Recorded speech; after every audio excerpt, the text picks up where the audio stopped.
చాలామంది క్రైస్తవులు వాళ్ళు అనుకుంటారు మారుమనసు పొందాను, బాప్తీసం పొందాను, ఈయన పరలోకానికి వెళ్ళేది ఒకటే తక్కువ అనుకుంటారు. అవునా? కాబట్టి ఏం చేస్తారు, అక్కడ ఆగిపోతారు. నువ్వు మారుమనసు పొందావు, బాప్తీసం పొందావు, ఆవరణలోకి వచ్చావు. ఎక్కడికి వచ్చావు? ఆవరణలోకి వచ్చావు. ఆవరణలోకి వచ్చిన ఇంకా 2 ప్రదేశాలు ఉన్నాయి కదా. ఏంటది?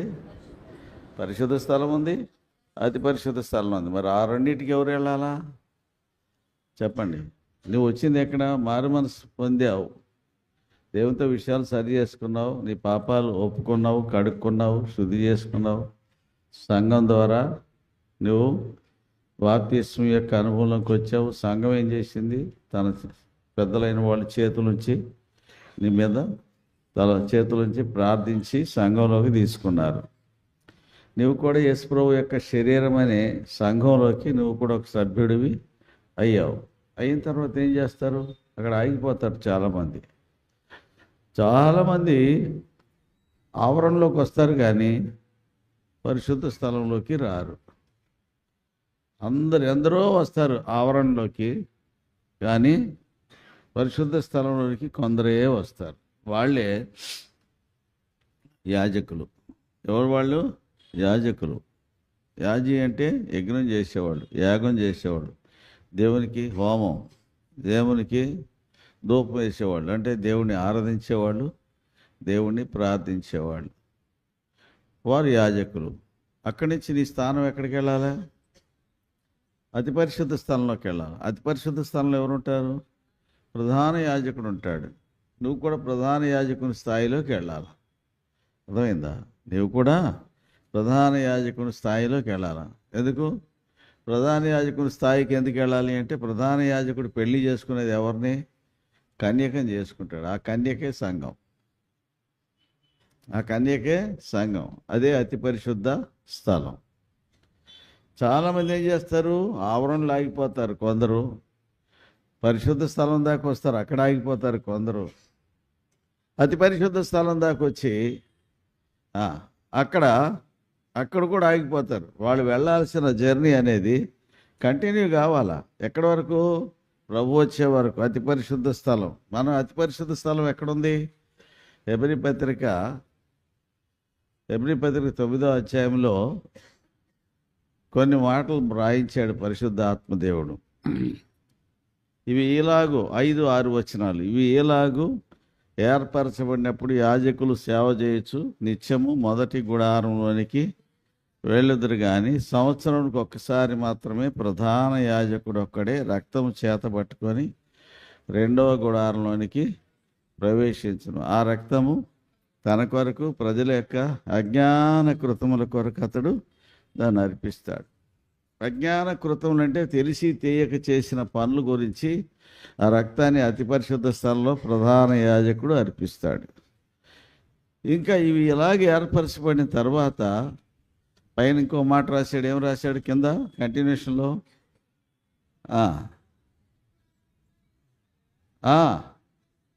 అతి పరిశుద్ధ స్థలంలో ప్రవేశించటకు మార్గము బయలుపరచబడలేదని పరిశుద్ధాత్మ తెలియజేస్తున్నాడు. అతి పరిశుద్ధ స్థలానికి వెళ్ళడానికి మార్గం పరిశుద్ధాత్ముడికే కనపడలేదంటే ఇప్పటికీ.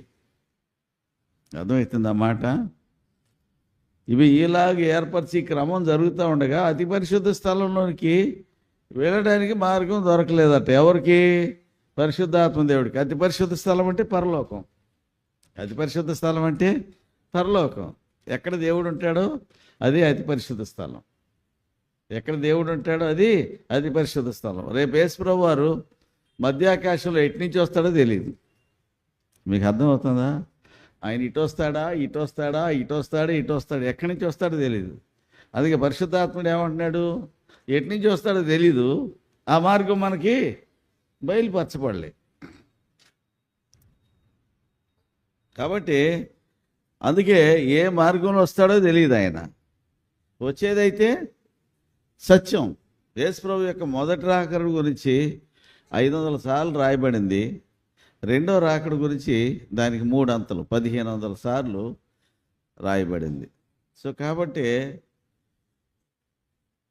మరి మూడంతలు రాయబడిన దానికి వాల్యూ ఇస్తామా? యేసుప్రభు వచ్చాడు, మొదటి రాకలో వచ్చాడు. ఆయన వచ్చాడా లేదా?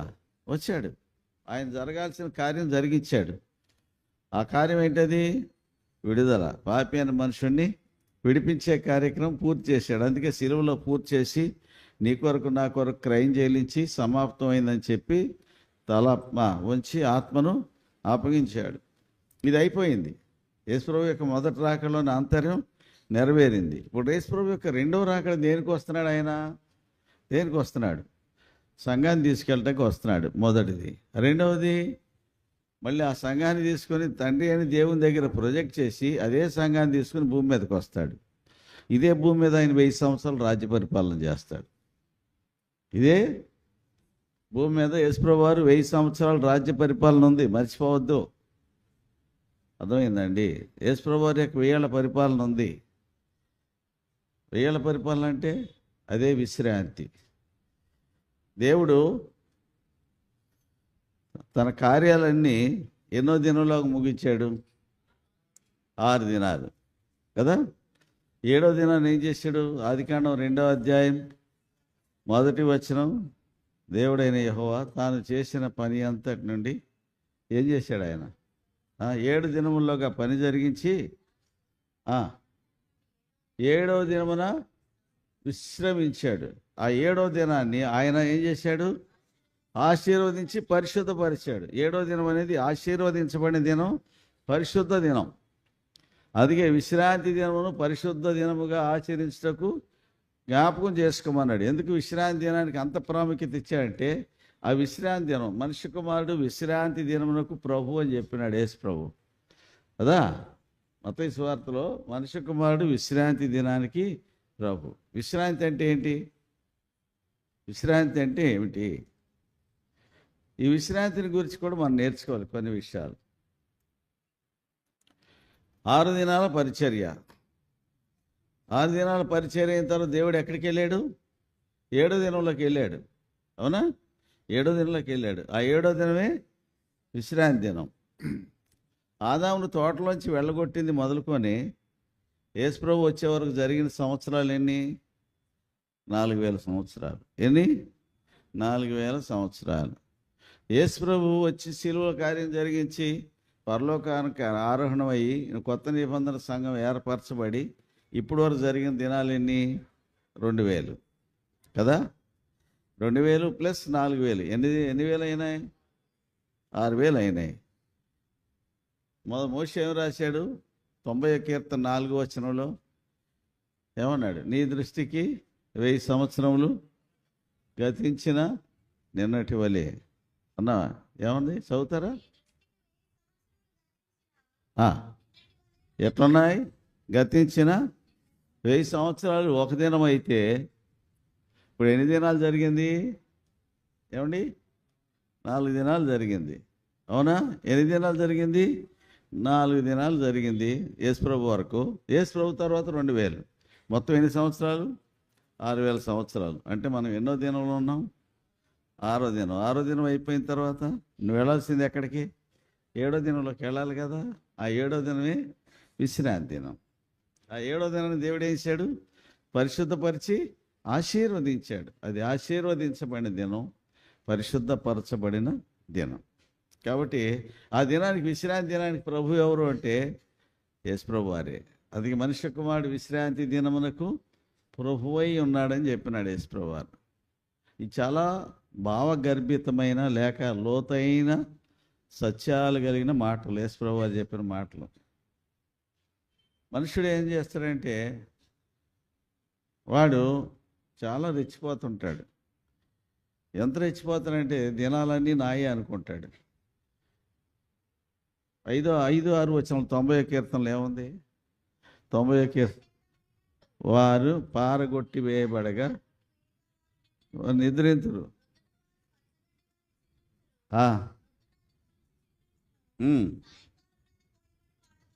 చూడండి, మనుషునికి ఆయుష్కాలం ఎంత అండి? మనుషుని ఆయుష్కాలం ఎంత అమ్మా? అక్కడేం రాశాడు? ఇప్పుడు చదివిన దాంట్లో నువ్వు ఎప్పుడు పుడతావు? పొద్దునే పుడతావు. ఎప్పుడు పుడతావు? పొద్దున పుడతావు, మధ్యాహ్నానికి పచ్చగా పచ్చబట్టి బాగా మూలికి నిండా కొవ్వు చేరి బాగా కొవ్వు బట్టి పచ్చబట్టి బలుస్తావు మధ్యాహ్నానికి. సాయంత్రానికి కోతలోకి వెళ్ళాలి. అర్థమవుతుందా? నువ్వు సాయంత్రానికి కోతలోకి వెళ్ళాలి. ఈ మాట రాసింది ఎవరు? మోషే గారు. పొద్దున పచ్చబట్టి అంటే నీ దిన ఆయుష్కాలం ఎంత? 70 కాదు. దేవుని దృష్టిలో 1000 సంవత్సరములు గతించిన నిన్నటి వలె ఉన్నాయంటే నువ్వు పొద్దున పుట్టావు, నువ్వు సాయంత్రానికి కోతలోకి వెళ్ళిపోయినావు. అంటే నీ ఆయుష్కాలం నా ఆయుష్కాలం దినం యొక్క కాలమే. దినం అంటే 12 గంటల ప్రయాణమే. ఆదాముతో దేవుడు ఏమన్నాడు? మంచి చెట్ల తెలివించు వృక్షఫలం నీవు తినకూడదు, వాటిని తిని దినమున నిశ్చయముగా చచ్చేదవు అన్నాడు. ఏ దినం తిన్నాడు ఆదాము? ఆ రోజే చచ్చిపోయాడు. అంటే ఏ దినం తిన్నాడు ఆ రోజు చచ్చిపోయాడు అంటే అర్థం ఏంటి? ఆదాము జీవితంలో రెండో దినం అనేది లేదు. ఆదాము 930 సంవత్సరాలే బ్రతికాడు. మెతుషేల 969, నోవహు 950. అంతే. ఏ మనుషుడు కూడా 1000 సంవత్సరాలు దాటి బ్రతికినవాడు భూమి మీద లేడు. 1000 సంవత్సరాలు దాటి బ్రతుకుంటే వాడి దినంలో రెండో దినం చూసేవాడు. కానీ రెండో దినం చూడటానికి దేవుని మాట తప్పదు కదా. ఏ దినం తింటావో ఆ దినమే చస్తావు. కాబట్టి ఆదాము యొక్క ఆయుష్కాలం ఎంత? ఒక దిన ప్రయాణము. దినం అంటే పగటికి ప్రయాణమే, రాత్రి ప్రయాణంలో లేవు నువ్వు. నీకు అర్థమవుతుందా? రాత్రి దినంలో నువ్వు లేవు. అందుకే యోబు ఏమన్నాడు? మనం నిన్నటి 8వ అధ్యాయం 8వ వచనంలో మనము నిన్నటి వాళ్ళం. నిన్న అంటే నేను చచ్చిపోయింటే ఇవాళకు 2. అవునా కదా? మనం నిన్నటి వాళ్ళం అంటే అర్థం ఏంటి? నిన్న దేవుడు ఆయుష్కాలాన్ని పెంచాడు కాబట్టి ఇవాళకు వచ్చాం. లేకుంటే నిన్నే తట్టపుట్ట సర్దుకుని పోవాల్సిన వాళ్ళం. అవునా కదా? కానీ దేవుడు ఏం చేశాడు? ఆయుష్కాలాన్ని పెంచాడు. మనం నిన్నటి వాళ్ళం.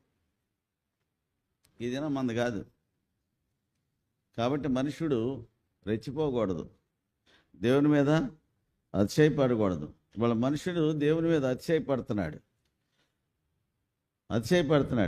ఎంత అతిశయం! నెబుకద్నెజరు ఏం చేశాడు చెప్పండి?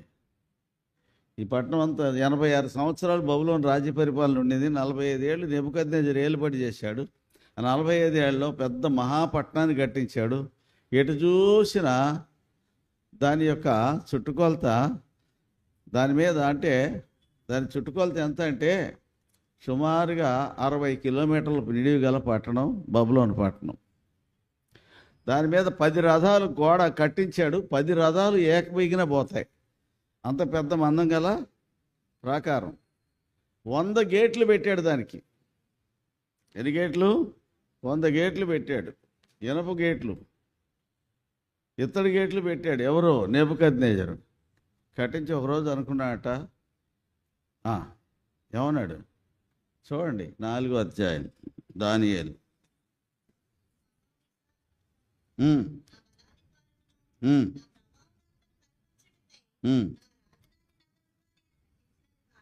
ఏమనుకున్నాడండి? ఆ మాట గమనించండి.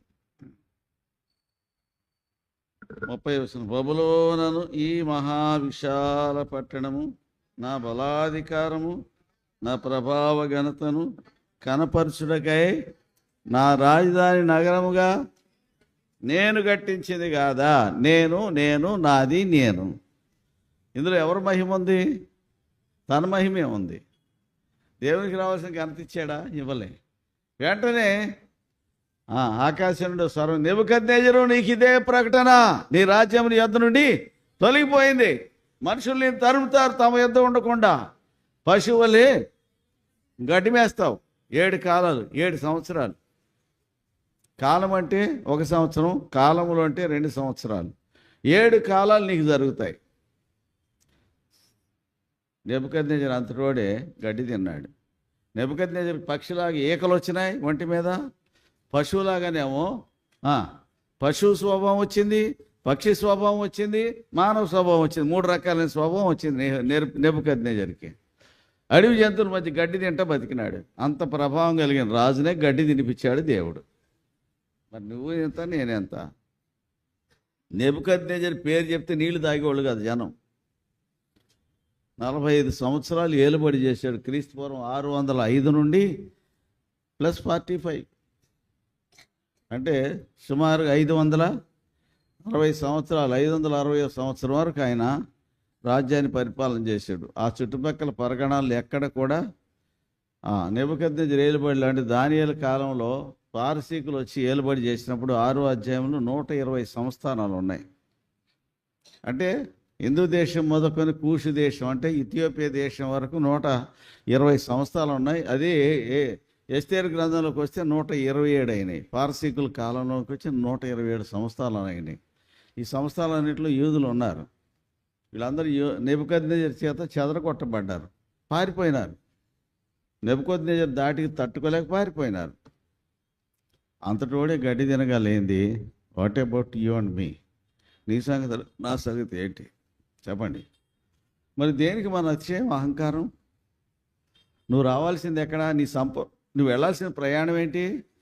నువ్వు వెళ్ళాల్సిన ప్రయాణం ఎక్కడికి? విశ్రాంతి. ఎక్కడికి వెళ్ళాలా? విశ్రాంతిలోకి వెళ్ళాలా? ఆ విశ్రాంతిలోకి వెళ్ళకుండా నువ్వెన్ని కార్యాలు చేసినా నువ్వు విశ్రాంతి తప్పిపోతే you are totally utterly failure. ఆ 7వ సంవత్సరంలోకి 6 దినాలు 6000 సంవత్సరాలు అయితే ఇంకో 1000 సంవత్సరాలు ఉంది కదా. అందుకే 4 హెబ్రీ పత్రిక అంతా ఈ విశ్రాంతిని గురించే రాశాడు.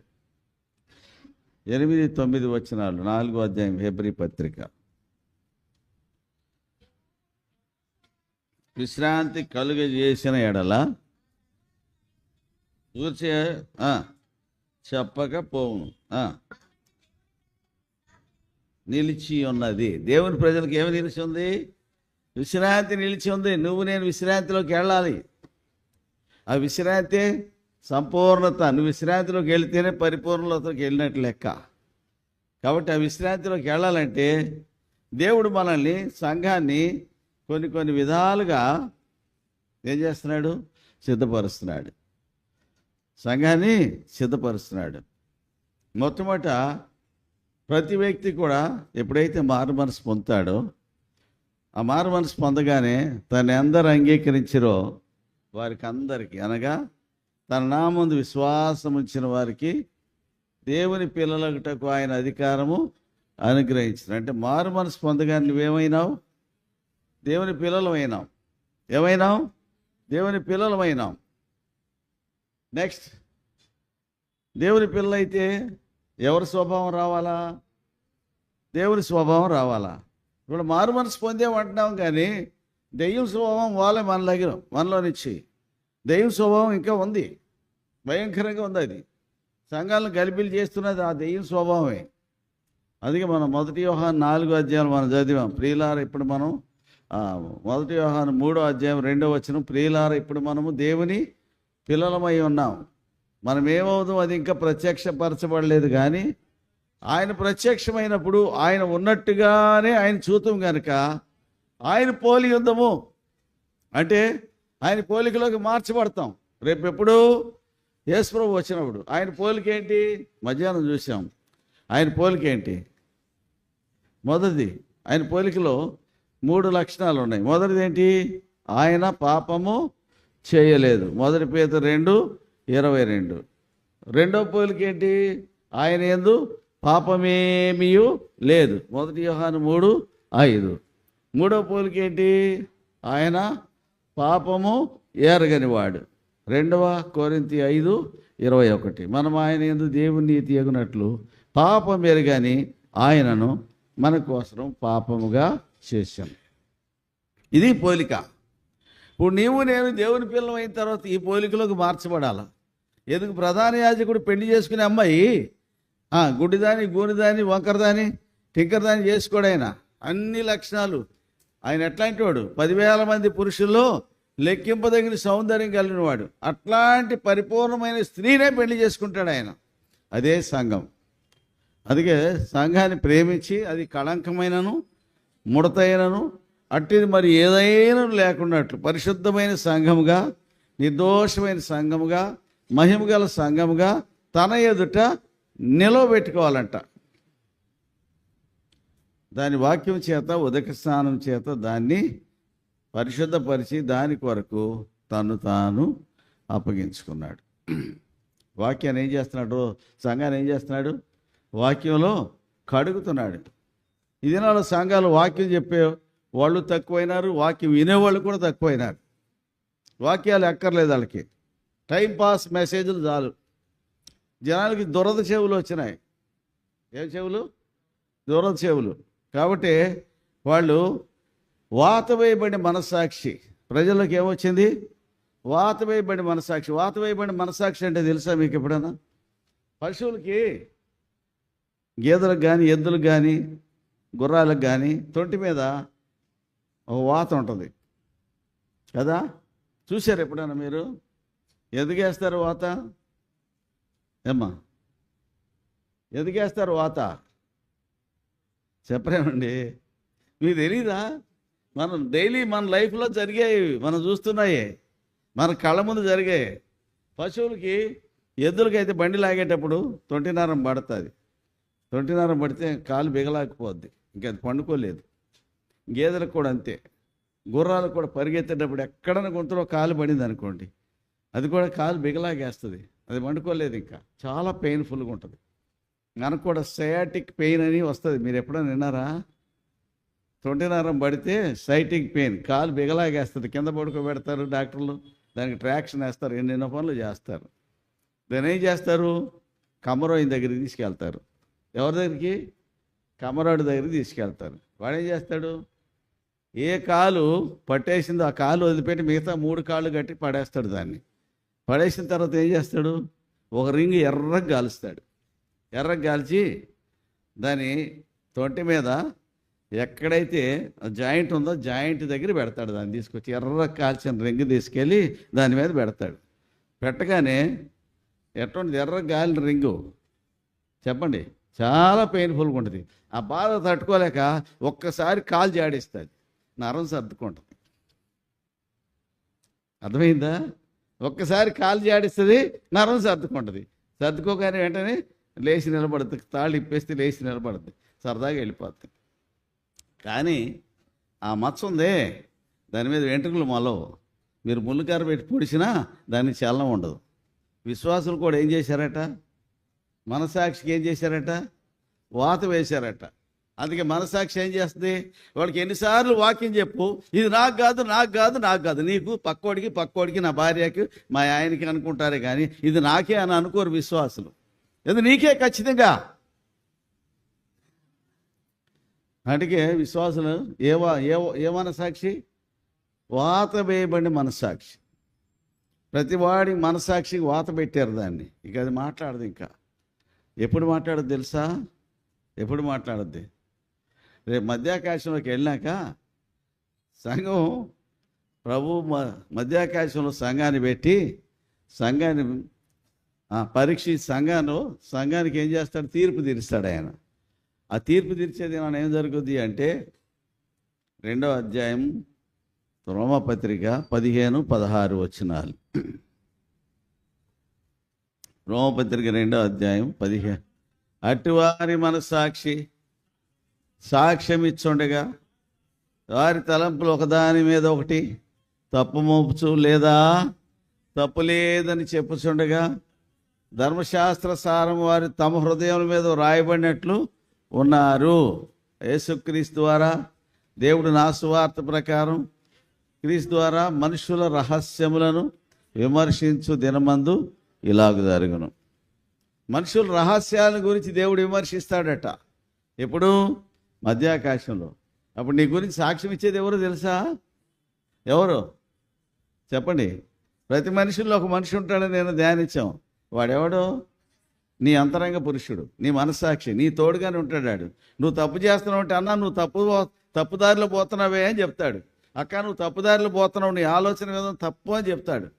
ఎవరు? నీ మనస్సాక్షి. నువ్వేం చేస్తావు? నువ్వు నోరు మొయ్యి, ఇది నాకు కాదు, ఇది నాకు కాదు అంటావు. ఖచ్చితంగా అది నీకే.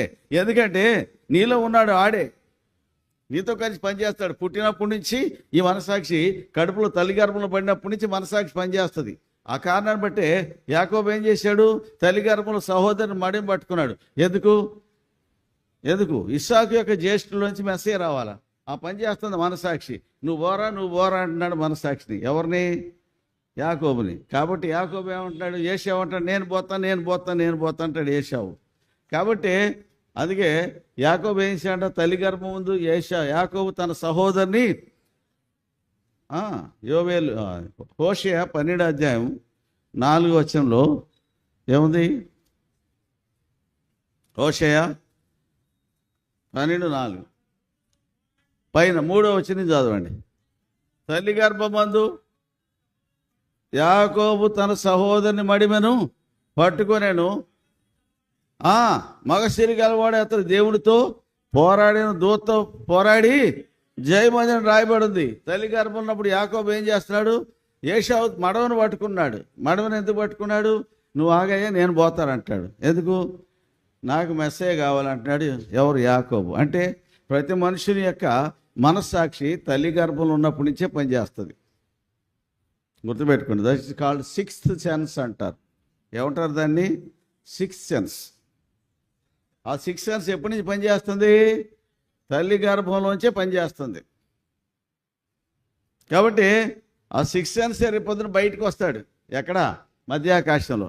ప్రభువా, ఇప్పుడు నువ్వేమో కట్టడి చేయలేవు. ఇప్పుడైతే వాత పెట్టి నోరు మూసావు, కానీ రేపొద్దున ప్రభువా వీడిని ఎన్నోసార్లు గద్దించా నేను, వీడు చేసిన దుర్మార్గాలు ఇవి, వీడు చేసిన దుర్మార్గ పనులు ఇవి, ఇన్ని దుర్మార్గ పనులు చేశాడు, నేను ఎన్నోసార్లు హెచ్చరించాను, నా మాట ఏం లేదు, నువ్వు నోరు మొయ్యి అని నా నోరు మోయించాడు.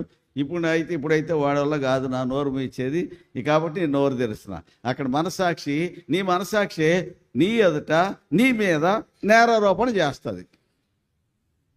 ఉంది కదా అక్కడ రోమపత్రిక 2:15-16 అటు వారి మనసాక్షి వారి మీద తప్పు మోపుచు లేదా తప్పు లేదని చెప్పుచుండగా ధర్మశాస్త్ర సారము తమ హృదయాల మీద వ్రాయబడేట్లు చూపుచున్నారు. దేవుడు నా సువార్త ప్రకారం యేసుక్రీస్తు ద్వారా మనుషుల యొక్క రహస్యాల్ని విమర్శించు దినమందు ఇలాగ జరుగును.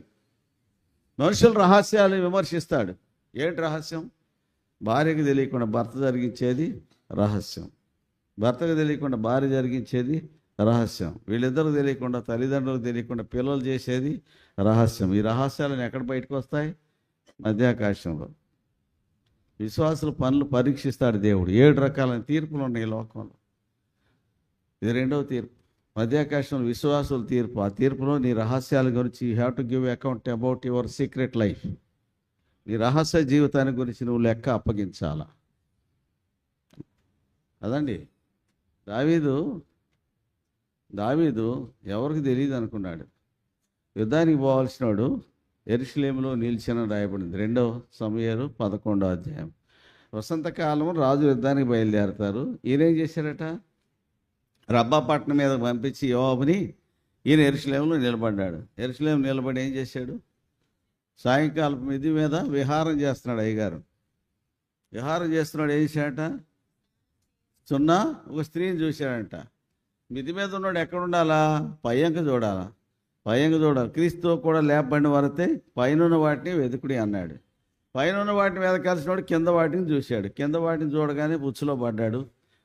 తర్వాత ఆ స్త్రీని పిలిపించాడు. ఆమెతో వ్యభిచారం చేశాడు. 3 నెలలు అయిపోయింది. ఇప్పుడు నేను గర్భవతినైనా కబురు పంపించండి. ఆయమ్మ ఏం చేయాలా? ఇప్పుడు రాజుగారు ఆయమ్మ ఇద్దరు కలిసి ఏం చేయాలా? రాళ్లతో కొట్టబడి they must be punished or sentenced to death. వాళ్ళ శిక్ష విధించబడాలా. ఇప్పుడు రాజుగారు ఏం చేస్తున్నాడు? ఆ శిక్ష తప్పించుకోవటానికి భర్తను పిలిపించాడు. యుద్ధ భూమిలో ఉన్న ఊరియాని పిలిపించి ఏం చేశాడు? ఇంటికి పోమన్నాడు. ఎందుకు అంటే భార్యకు దూరంగా ఉన్నాడు కదా. భార్యకు దూరంగా ఉన్నాడు. ఇప్పుడు పోయి భార్యని కలిస్తే ఈ నెపం నా మీద రాకుండా తుడిచిపెట్టుకుపోదు. ఈడేం చేశాడు? అక్కడ పోయినాడు. పైన అక్కడ బయట సేవకులు నిద్రపోతుంటే నాకు నిద్రపోతున్నాడట. ఊరియా నువ్వు వెళ్ళలేదా అంటే ఏమన్నాడు? 11వ అధ్యాయం 11వ వచనం 2వ సమూయేలు. ఊరియా మందసమును ఇశ్రాయేలు వారు యోధావారు గుడారం నివసించుడుగా నీ దాసులైన యోవాబు దండులో ఉండగా భోజన పానములు చేయటానికి పరుంటకు నేను ఇంటికి పోదునా? నీ జీవంతో నేను అలాగ చేయవాడను కాను. నువ్వు అట్లా చేయవుగా, నేను చేస్తా. అదే కదా. ఆ తర్వాత ఏమైంది? ఇవాళ కూడా ఉండమన్నాడు. బాగా తాగిపించాడట. తాగిస్తే తాగిన తిమ్మిరిలో భార్యకు గుర్తొస్తుంది. ఇన్నాళ్ళ నుంచి భార్యకు దూరంగా ఉన్నాడు. ఎప్పుడైనా భార్యకు గుర్తొస్తే భార్య దగ్గరికి పోతాడు. ఆయన మీద ఉన్న నేరం పక్క వెళ్ళిపోవాలి, ఎవడి మీద ఒకడి మీద పడాలా. ఎంత క్రికెట్ ప్లాన్ కదా ఇది. ఇది రహస్యం కదా. ఆ తర్వాత ఉరియా భార్య డెలివరీ అయింది, ఓ బాబు పుట్టాడు. తర్వాత ఒక సంవత్సరం జరిగిపోయింది. ఆ తర్వాత ఏం జరిగిందండి? ఏం జరిగింది? దేవుడు నాతాన్ని పంపించాడు. 12వ వచనం, 12వ అధ్యాయం 12 11 నుంచి చదువమ్మా.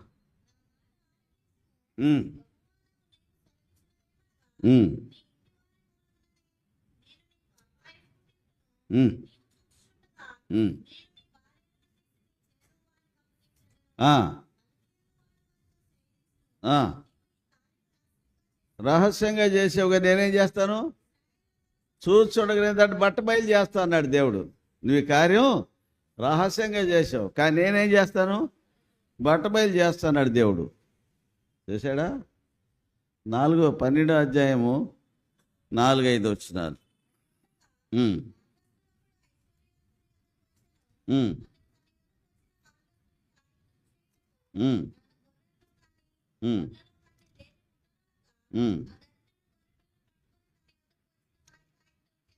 ఆ మాటకి దావీదు కోపం వచ్చిందా?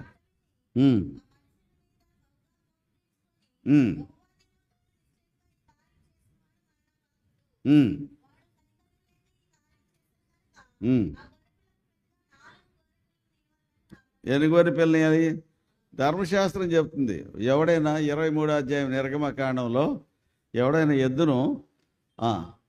ఎద్దును దొంగిలిస్తే దానికి ఎన్ని ఇవ్వాలా? ఎద్దులు 23 నిర్గమకాండం 1వ వచనం లేదా?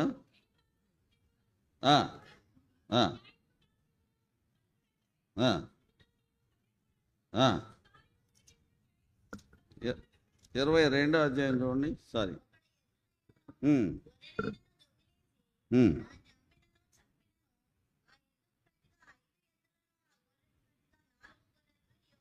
ఎన్ని గొర్రెలు ఇవ్వాలా?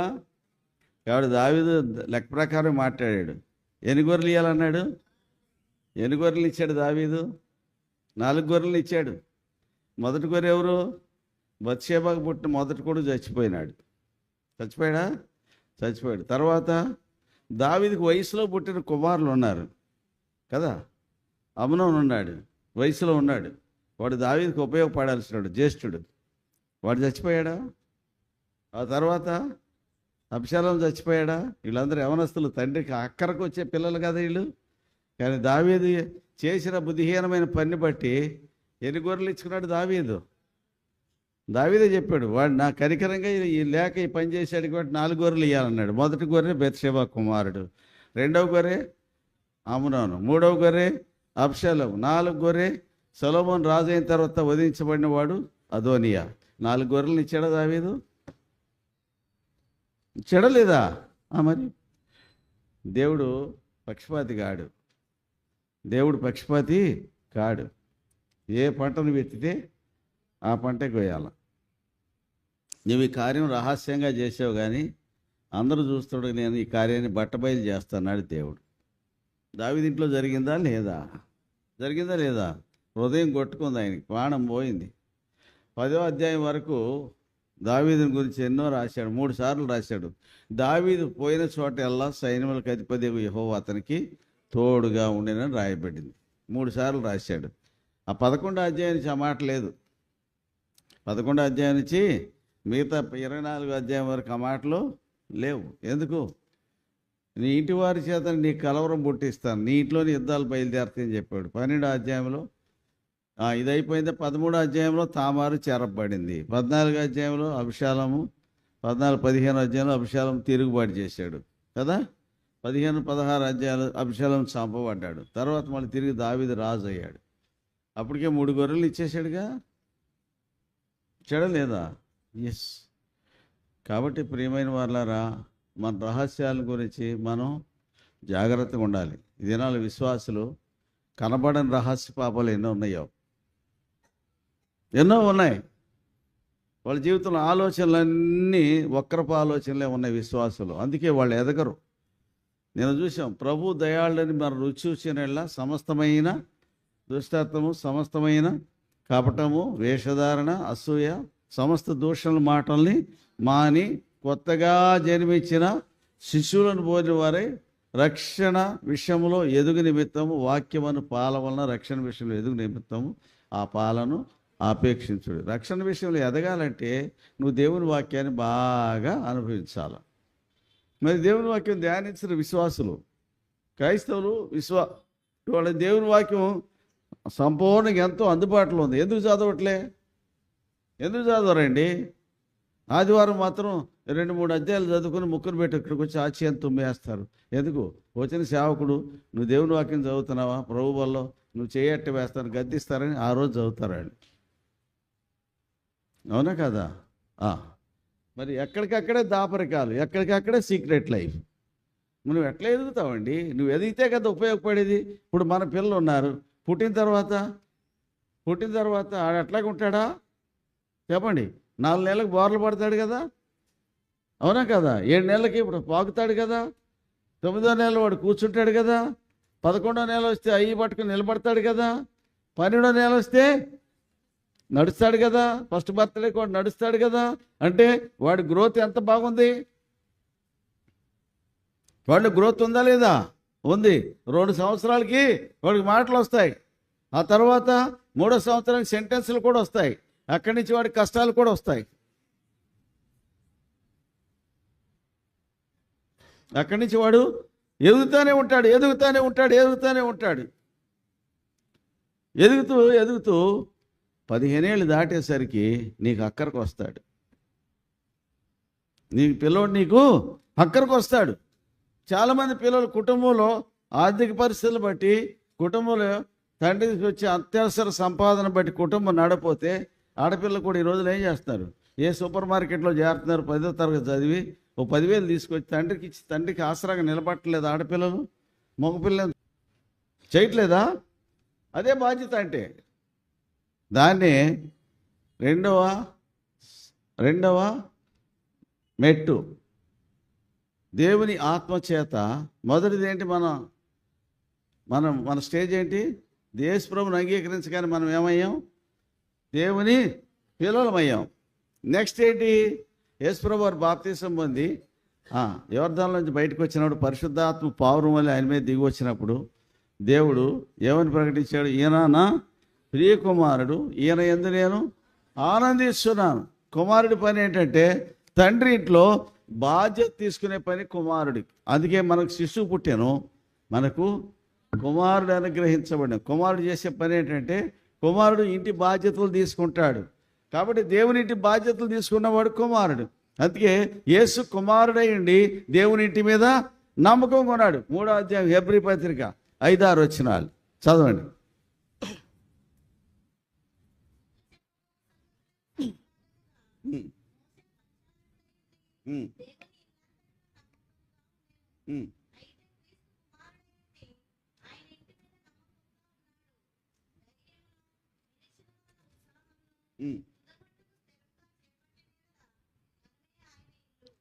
దేవుని ఇల్లు ఎవరు? మనమే. ఈ ఇంటి మీద అధికారి ఎవరు చెప్పరే? అక్కడే ఉంది కదండి. కుమారుడు దేవుని ఇంటి మీద నమ్మకంగా ఉన్నాడు. ఎవరా కుమారుడు? ఆయన ప్రభువైన యేసు. రెండో స్టేజ్ ఏంటి? కుమారులు అంటే ఎదిగిన వయసు కలిగిన వాడు కుమారుడు. ఎదిగిన వయసు గలవాడు తండ్రికి అక్కడికి వచ్చేవాడు కుమారుడు. తండ్రికి మారుగా బాధ్యతలు మోసేవాడు కుమారుడు. అందుకే యేసు ప్రభు ఇంకేం చేశాడంట? కుమారుడు అయి ఉండి ఇంకేముంది తర్వాత హెబ్రీ పత్రిక 5వ అధ్యాయం 7-8 వచనాల్లో శరీరధారి అనే దినముల్లో ఆయన మహారోదనంతోను కన్నీళ్లతోను తన మరణం నుండి విడిపించగలవానికి ప్రార్థనలు యాచనలు సమర్పించి భయభక్తులు కలిగి ఉన్నందున ఆయన అంగీకరించబడ్డాడు. ఆయన కుమారుడైండి తాను పొందిన శ్రమల వలన విధేయత నేర్చుకున్నాడు. కుమారుడికే శ్రమలు అవసరమైతే మరి నీకు నాకు అవసరం లేదా?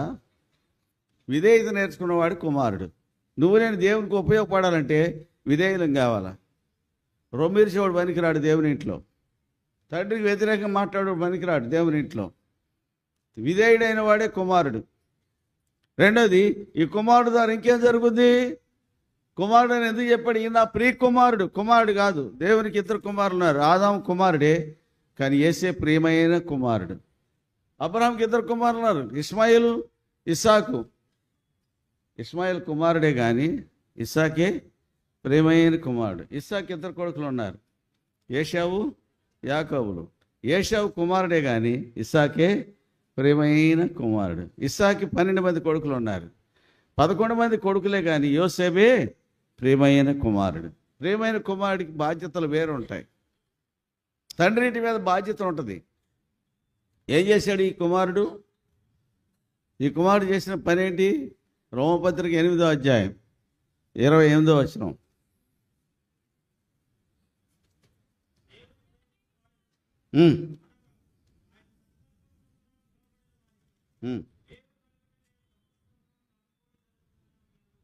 ఎట్లనగా తన కుమారుడు అనేక మంది సహోదరులలో జ్యేష్ఠుడగినట్లు. మనమందరం దేవుని పిల్లమే కదా.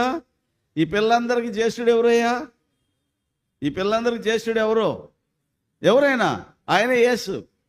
అందుకే ఆ మాట రాశాడు అక్కడ. అంటే మనకు పెద్దన్న ఎవరు? తండ్రి ఉన్నాడు. మనకు పెద్దన్న ఎవరు? జ్యేష్ఠ కుమారుడు. ఎవరైనా యేసు ప్రభు. అందుకే ఆయన మన కుమారుడు అనుగ్రహించబడి యెషయా రాశాడు, జ్యేష్ఠుడు. ఆ జ్యేష్ఠుని ద్వారా ఇప్పుడు ఇంట్లో పెద్దోడు పుట్టాడు, పెద్దోడు ఉన్నాడు అనుకోండి, వాడు ఒళ్ళు దగ్గర పెట్టి జీవిస్తే వెనకాల ఉన్నోళ్ళు జాగ్రత్తగా నడుస్తారు.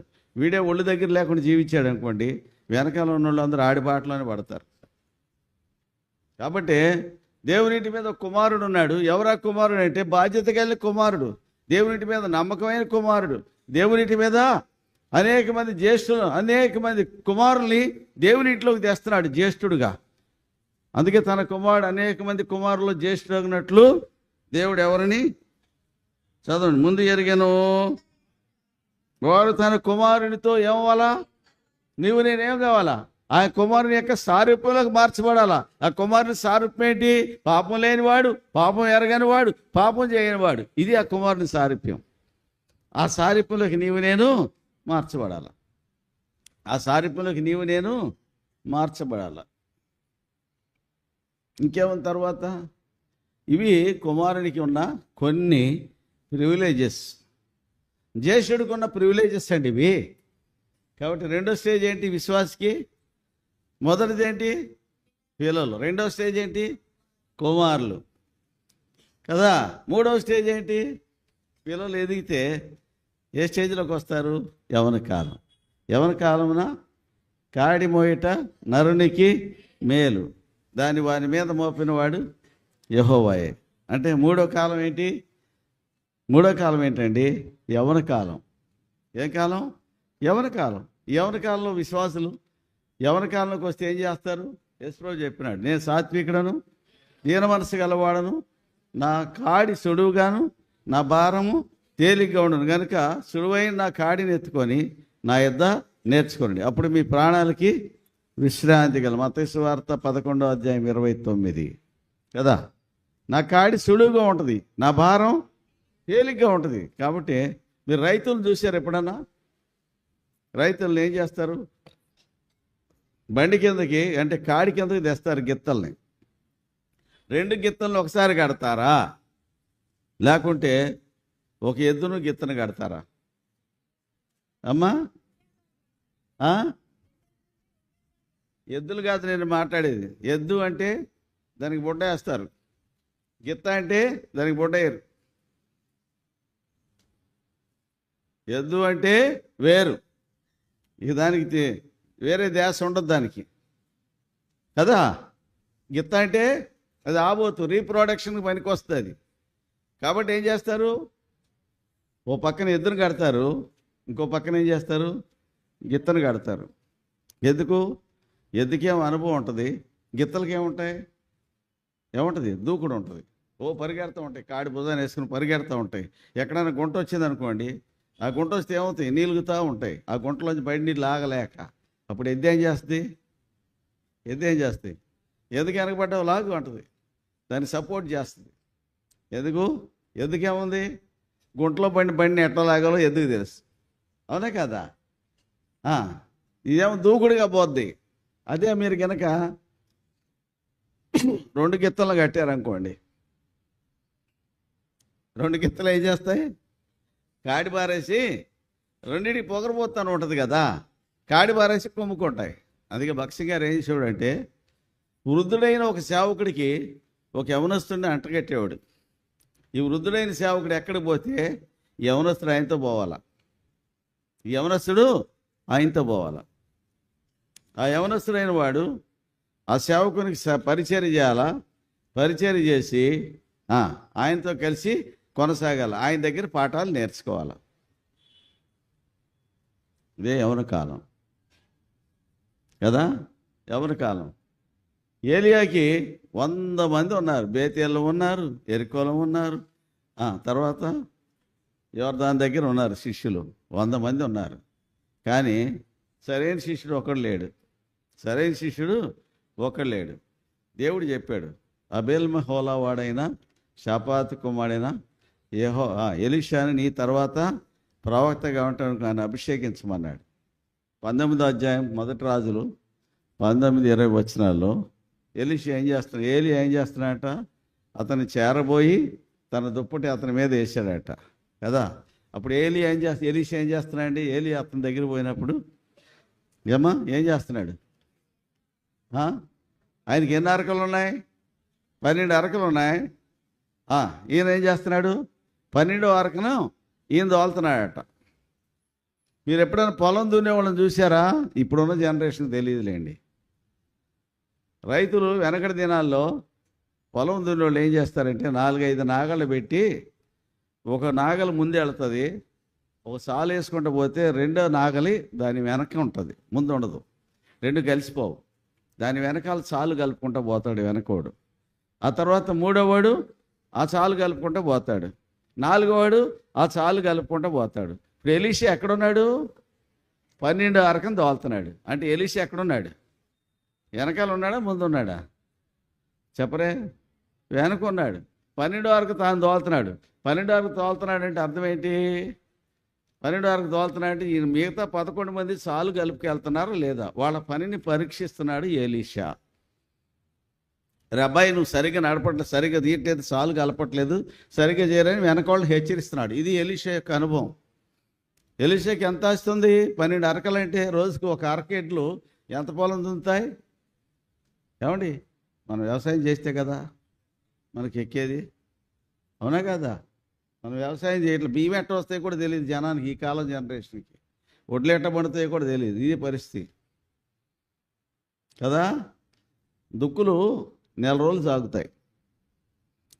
పొలం దుక్కులు జూన్ మాసం తొలకరలు పడగానే పొలాలు దుక్కులు దున్నుతారు రైతులు. జూలై నెల అంత వరకు దుక్కులు నెల రోజులు పడతాయి దుక్కులు. ఇప్పుడు ఒక రోజుకి మా నాన్న మంచి గిత్తలు ఉండేవి మాకు.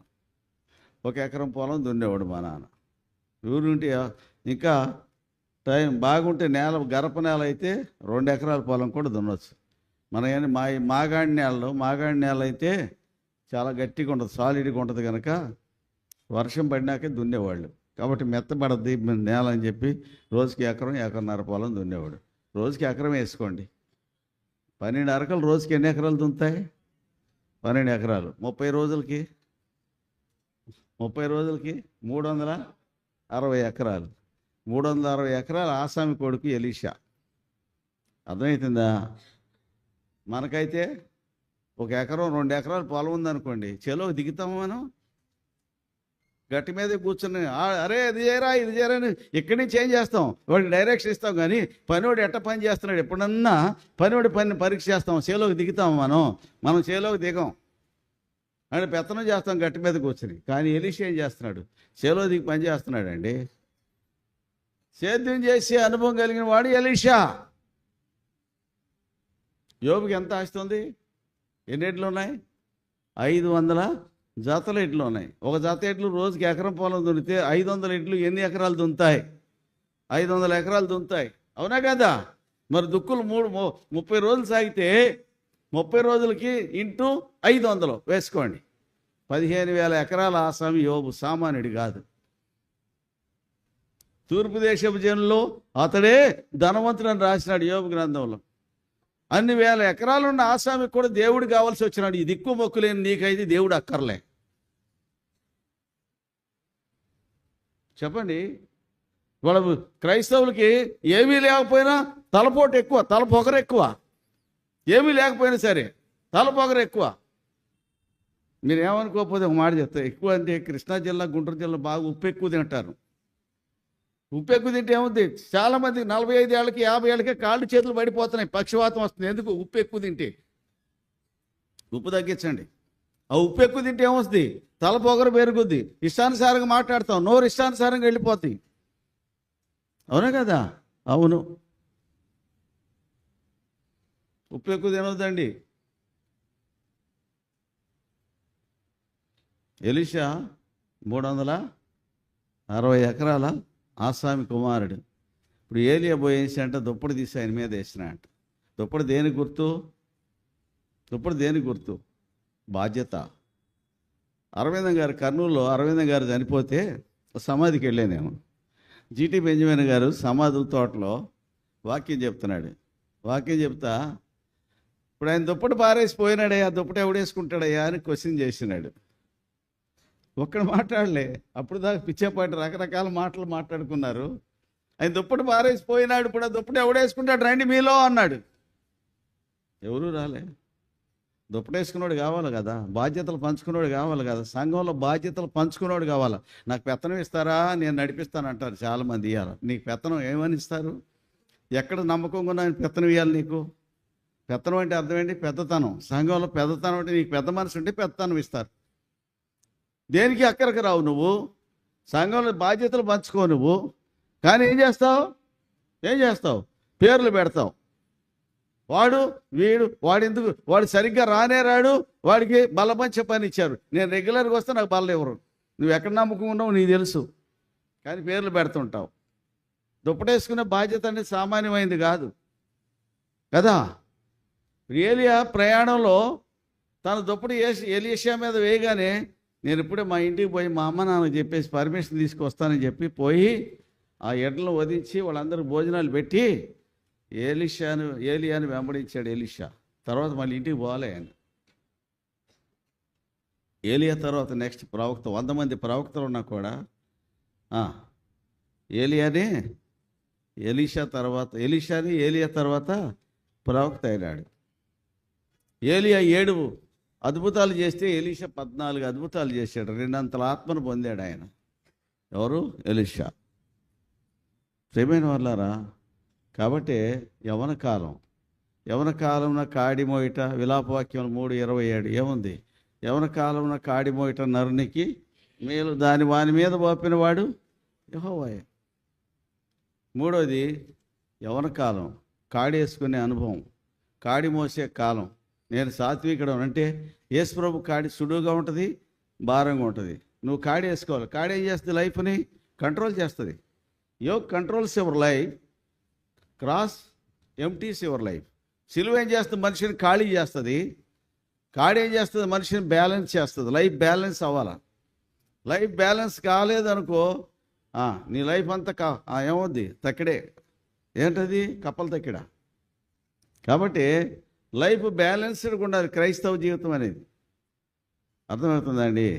3వది 4వది యవన కాలం అయిపోయింది. మొదటిది ఏంటి? పిల్లలు. 2వది ఏంటి? 3వది యవన కాలం. 4వది శిష్యుడు. మీరు బహుగా ఫలించటం వలన నా తండ్రి మహింపరచబడను. ఎందువల్ల మీరు నాకేమవుతారు? శిష్యులు అవుతారు అన్నాడు యేసు ప్రభు. నెక్స్ట్ స్టేజ్ ఏంటండి? శిష్యులు.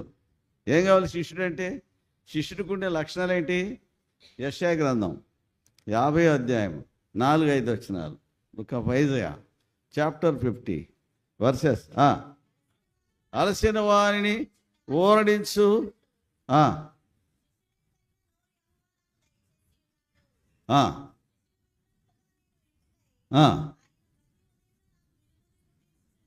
శిష్యుడికి ఏముండాలా?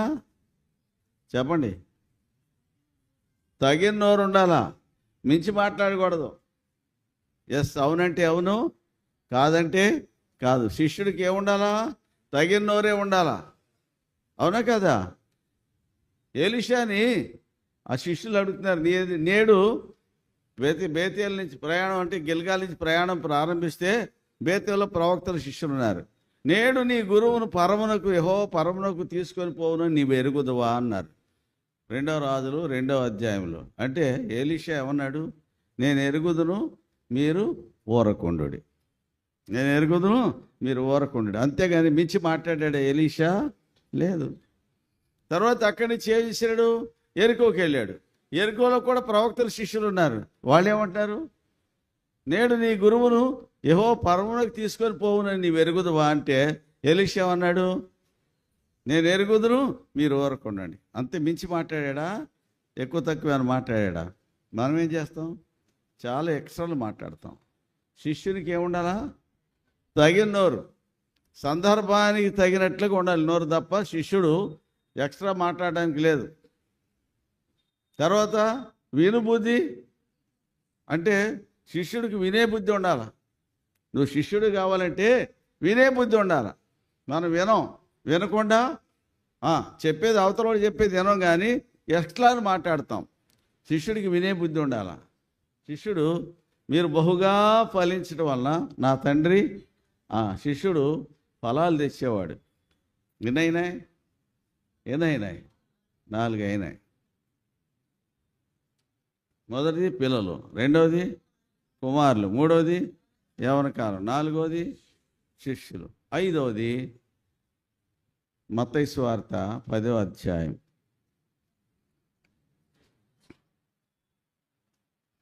మత్తయి సువార్త 10వ అధ్యాయము 1 నుండి 2, 3 వచనాలు.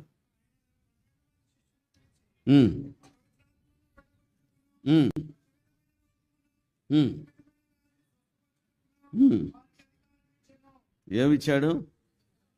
ఇదేని మీద? తన 12 మంది శిష్యులను పిలిచి, ఉంది కదా మాట, పిలిచి తర్వాత ఏం చేశాడు? అపవిత్రాత్మలను వెళ్ళగొట్టకు, ప్రతి విధమైన రోగమును వ్యాధిని స్వస్థపరచుటకు వారికి ఏమిచ్చాడు? అధికారం ఇచ్చినాడు. తర్వాత 2వ వచనం. ఇప్పుడు ఏమన్నాడు? 12 మందిని ఏమన్నాడమ్మా? ముందే వచనంలో ఏముంది? శిష్యులు. ఇప్పుడు శిష్యులు ఏమైనారు? అపోస్తులైనారు. అపోస్తులుడు అంటే పిలుపు కలిగిన వాడు. అపోస్తులుడు అంటే అధికారం కలిగిన వాడు. అపోస్తులుడు అంటే అభిషేకం పొందినవాడు.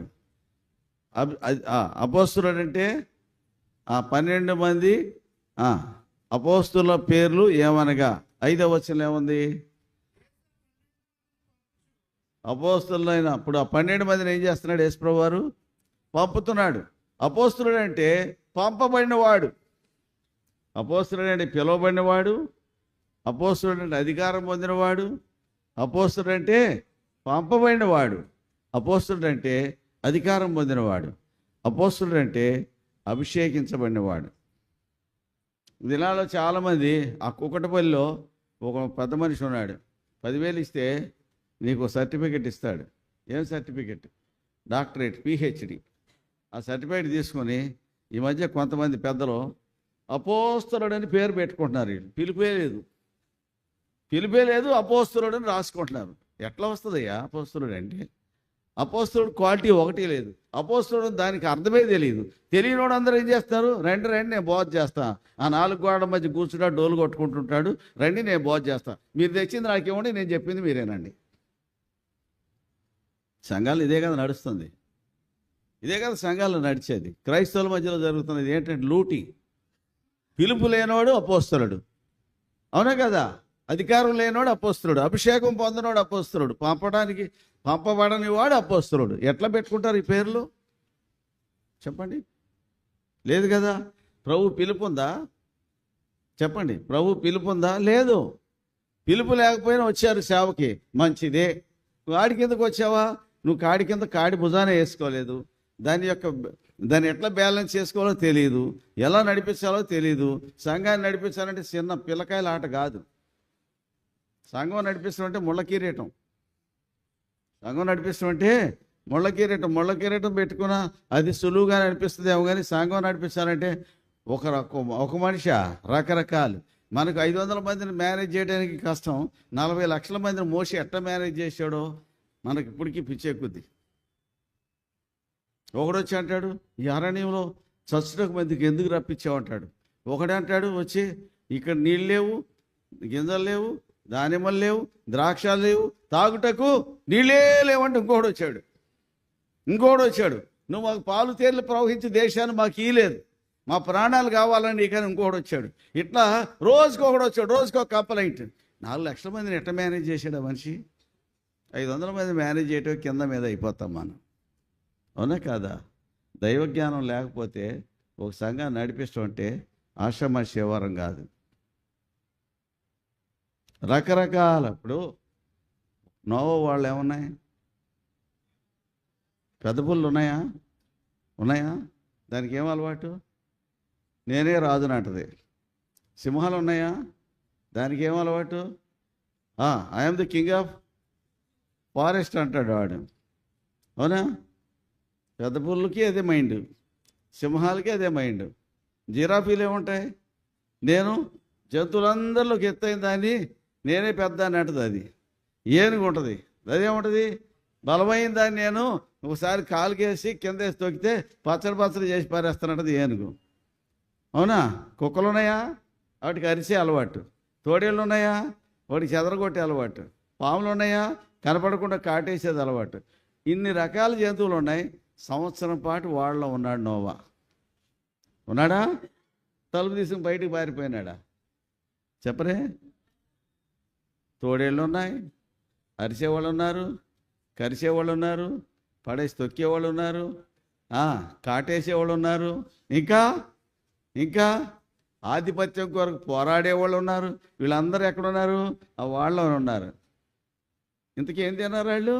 ఏం తిన్నాయేవి చెప్పండి. సింహానికి రోజు మాంసం లేకపోతే తెల్లారు దానికి, కానీ ఏం తింది? వెళ్ళిన జంతువులన్నీ ఎట్లా వెళ్ళి అన్నీ బయటకు వచ్చాయి. అప్పటి వరకు జంతువులన్నీ గడ్డే తిన్నాయి. ఓడలోంచి బయటకు వచ్చిన తర్వాత, జలప్రలయం వచ్చిన తర్వాత మాంసానికి అలవాటు పడ్డాయి జంతువులు, మనుషులు కూడా. అప్పటి వరకు మనుషుడు కానీ జంతువులు కానీ గడ్డే తిన్నాయి తప్ప మాంసాహారులు కాదు. అరిసేవాళ్ళు ఉన్నారు, కరిసేవాళ్ళు ఉన్నారు, పొడిచేవాళ్ళు ఉన్నారు, తన్నేవాడు ఉన్నాడు, తొక్కేవాడు ఉన్నాడు కదా, కనపడకుండా కాటేసేవాడు ఉన్నాడు. ఇన్ని రకాల మధ్యలో జనంలోకి వెళ్ళి ఏం చేశాడు నోవా అంటుంది, నువ్వు దిక్కు కిందకి ఒక దారి నేను చూస్తాను అంటుంది. ఎవరు? ఏనుగు. నా తొండాన్ని నువ్వు కాస్త అంతే చాలు కింద వేసి కొడతాను అంటుంది ఏనుగు. సింహం అంటుంది, ఒకసారి దిగిరా నా సంగతి ఏంటి చూపిస్తానంటుంది. పెద్ద పూలు అంటుంది, నా సంగతి చూపిస్తే ఒకసారి దిగుతావా అంటుంది. రకరకాల ఛాలెంజ్లు వస్తున్నాయి ఆయనకి. అయినా కూడా వాటితో సహజీవనం చేశాడా లేదా? ఎప్పటి వరకు? దేవుడు తలుపు తీసే వరకు. ఆ తలుపు తీసిన తర్వాత తీర్చబడిన కొత్త భూమిలోకి వచ్చారు, అవునా కాదా? నీవు నేను కూడా రేపు ప్రభు వచ్చినప్పుడు తలుపు తీసే వరకు అందులోనే పడి ఉండాలా. ఎక్కడ? ఇప్పుడు జనాలకి ఏం చేస్తున్నారు? కొద్దిగా ఏమాత్రం ఇబ్బంది కలిగింది అనుకో, అన్న మనం ఇక్కడ ఉండలేమన్నా, పోదాంపా. ఎక్కడికి? ఇంకో పొయ్యి పెట్టుకుందాం. ఈ పొయ్యిలు ఎక్కువైపోయినాయి, అవునండి. ఈ పొయ్యిలు పెట్టుకున్న వాళ్ళు ఎక్కువైపోయినారు. నువ్వు సంఘంలో ఏమడలేవు, తట్టుకోలేవు, ఓర్చుకోలేవు. పొయ్యి ఈ మాత్రానికే ఓర్చుకోలేకపోయి పొయ్యి పెట్టుకుంటే మరి యేసు ప్రభు ముఖం మీద ఉమ్మేశారు, గట్టిగా కాండ్రించి ఉమ్మేశారు. నువ్వు దేవుని కుమారుడువా అన్నారు. యవ్వన కాలం నిండు 33 సంవత్సరాల పైన చక్కని గడ్డం ఉండే, యూదులకు గడ్డం ఉంటుంది. ఆ వెంట్రుకలు బట్టి పెరికారు. మాట అన్నాడా? వాదించు వారి ఎదుట నోరు తెరవలే. That is his mind. అది యేసు ప్రభు మనసు. క్రీస్తు యేసును కలిగిన ఈ మనసు మీరును కలిగి ఉండమన్నాడు పౌలు గారు. ఆ మనసు మనకి ఎక్కడుంది? కాస్త కష్టం వస్తే తట్టుకోలేము, ఇంకో పొయ్యి పెట్టుకుంటాం. పోనీ ఒక నీ దగ్గర ఏమైనా వాక్యం ఉందా? అది లేదు. ఎవరినో ఎరువుకు తీసుకొస్తావు, ఆ పూటకి కథ గడిపేస్తావు, అవునా కదా? ఇట్లాంటివే కదా సంఘాలు విడిపోయినాయి. ఏం చేసుకోనికి. కాబట్టి నెక్స్ట్ ఏంటండి? అపోస్తలుడు. నెక్స్ట్ ఎవరు అంటే ఇప్పుడు ఎంతమంది అయినారు? మొదటిది ఎవరు? పిల్లలు. రెండోది ఎవరు? మూడోది ఎవరు? యవనస్తులు. నాలుగోది, ఐదోది అపోస్తలుడు. ఈ అపోస్తల స్టేజ్కి వచ్చేసరికి విశ్వాసులు ఒక విధమైన ఓ చక్కని లైనప్లోకి వస్తారు. అందుకే మీ పాటల పుస్తకంలో ఫస్ట్ లైన్లో అదే వేశారు. ఏముంది? పరిశుద్ధులు సంపూర్ణులగునట్లు. ఎఫెసీ పత్రిక 4వ అధ్యాయం 13వ వచనం చదువుతారా? అవునట్లు.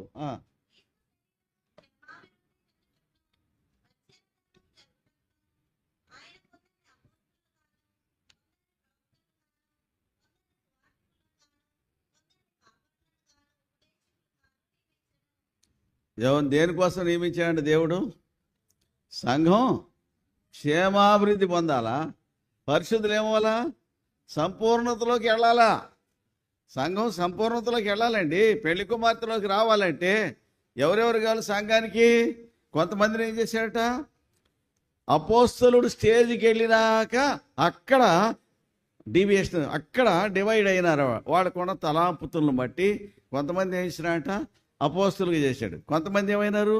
ప్రవక్తలు అయినారు. కొంతమంది ఏమైనారు? సువార్థికులు అయినారు. ఎవాంజలిస్టులు అయినారు. కొంతమంది ఏమైనారు? కాపర్లు, షెపర్డ్స్ అయినారు. సంఘాన్ని నడిపించి కాపాడేవాళ్ళు. కొంతమంది ఏమైనారు? ఉపదేశకులు, ప్రీచర్స్ అయినారు. కొంతమంది ఏమైనారు? టీచర్స్. ప్రీచర్సు, టీచర్స్. ఎన్ని రకాలు? 5.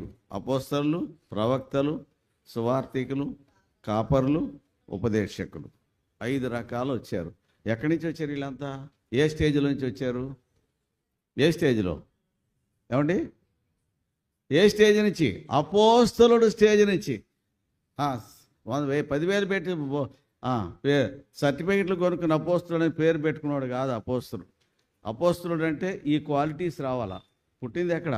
పిల్లలాగా పుట్టావు, కుమారుడు అయినావు, తర్వాత యవనస్తుడు అయినావు, తర్వాత శిష్యుడు అయినావు, తర్వాత అపోస్తలుడు అయినాడు. అపోస్తల కాడి నుంచి క్రీస్తు సంఘం క్షేమాభివృద్ధి పొందాలంటే కొంతమందిని దేవుడు ఏం చేశాడంట? అపోస్తలుగా చేశాడు. కొంతమందిని ఏం చేశాడు? ప్రవక్తలను చేసినాడు. కొంతమందిని సువార్థికులు చేశాడు. కొంతమందిని కాపురులు చేశాడు. కొంతమందిని ఇప్పుడు చెప్పండి. ఈ కాపురులు అంటే ఆషామాషి పని కాదు. ఒక సంఘాన్ని కాపాడాలంటే, ఒక సంఘాన్ని నడిపించాలంటే ఆషామాషి ఎవరం కాదండి. మరి నోవా ఎట్లా ఉన్నాడు? సంవత్సర కాలం వాడలో ఎట్లాంటి జంతువులు, గడ్డి తినే జంతువులు, వాటితో ఎట్లా సహవాసం చేశాడు? మరి అన్నం తినే మనుషులైతే అంత తేలిగ్గా లోపడరు. గడ్డి తినే జంతువులు కాబట్టి లోపడినాయి. అవునా కాదా? అవును. కాబట్టి క్రీస్తు శరీరం క్షేమాభివృద్ధి పొందాలా? పరిశుద్ధులు ఏమవ్వాలా? సంపూర్ణతలోకి వెళ్ళాలి. నువ్వు నేను సంపూర్ణత అంటే యేసుప్రభు ఎలా ఉన్నాడో ఆ స్థాయికి నీవు నేను వెళ్ళటమే సంపూర్ణత. యేసుప్రభు ఎట్లా ఉన్నాడో అట్లా ఉండాలి మనం. అదే పెండ్లి కుమార్తె, అదే సంపూర్ణత. మరి ఆ సంపూర్ణతలోకి నువ్వు నేను రావాలి కదా. ఆ సంపూర్ణత కోసమే కదా ప్రభు నీ కొరకు నా కొరకు వారు సంపూర్ణులుగా చేయబడి. యోహాను సువార్త 17వ అధ్యాయం చూసి ముగించుకుందాం.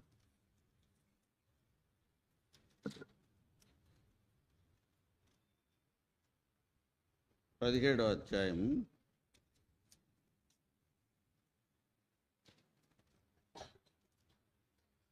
17వ వచనం.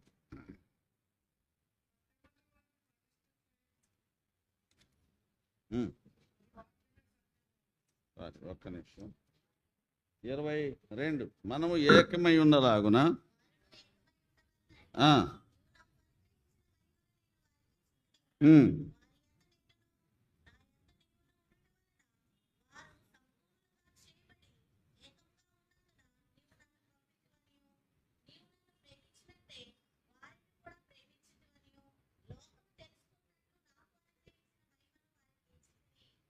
లోకం లోకం లోకం 17 సార్లు ఈ 17 అధ్యాయంలో వాడాడు యేసు ప్రభు వారు. ఏమైందంటే పరిశుద్ధులు ఏం కావాలా? ఆయన ప్రార్థనలో 7వ తలంపు ఇది. 7 విషయాలు ఏకత్వాన్ని గురించి మాట్లాడాడు. 7వ ఏకత్వం ఏంటంటే సంపూర్ణతలో ఏకత్వం. సంపూర్ణతలో నీవు నేను ఎట్లా ఉన్నామో వారు కూడా ఒకరితో ఒకరు ఏకమై ఉండాలి. యేసు ప్రభుకి తండ్రికి ఏముంది? సంబంధం ఉంది. కుమారుడిగా రక్త సంబంధం ఉంది. అలాగే తండ్రికి కుమారుడికి ఎలాంటి సంబంధం ఉందో నీకు నాకు కూడా ఇదే సంబంధం, ఇదే రిలేషన్ మెయింటైన్ చేయాలి. వాళ్ళ సంఘంలో ఎందుకు వస్తారు గలబిల్లు గందరగోళాలు అంటే ఏమి లేదు, ఏకత్వం లోపించింది. ఏకత్వం లోపించింది, ఒక్క మనసు లోపించింది, క్రీస్తు మనసు లోపించింది. సర్దుకుపోవటం నేర్చుకోలే మనం, సర్దుకుపోవటం నేర్చుకోలే. మరి సర్దుకుపోవాలి కదా. వాళ్ళ మీద వీళ్ళ మీద వాళ్ళ నోర్లు పారేసుకుంటున్నాం. ఇది అవసరం మనకి? ఇవాళ సర్దుకుపోవటం నేర్చుకోవాలి. మనము ఏకమై ఉన్నలాగన వారును ఏకమైనట్లు. తర్వాత ఏమన్నాడు? మహిమను వారికి ఇచ్చి తిని వారు సంపూర్ణులుగా చేయబడి ఏకముగా ఉన్నందున. సంపూర్ణతలోకి రావాలంటే ఏకత్వం అవసరం అండి. ఏకత్వం లేకుండా నువ్వు సంపూర్ణతలోకి రావు. కాబట్టి సంఘానికి ఏం కావాలా? ఏకత్వం కావాలా. 7 రకాలైన ఏకత్వాలు ఉన్నాయి అక్కడ. ఆ ఏకత్వం నీకు నాకు రాకపోతే నువ్వు సంఘంలో కలిసి ఉన్నా నువ్వు ఒంటరివాడివే, గుర్తుపెట్టు. సంఘంలో ఉన్నా కూడా నీవు నేను ఒంటరివాళ్ళమే. మనకి ఏకత్వం ఉంటేనే ఒకరితో ఒకటి కలిసి ఉంటాం, ఒకరితో ఒకటి పోసుకుంటారు. రండి ప్రార్థన చేసుకుందాం.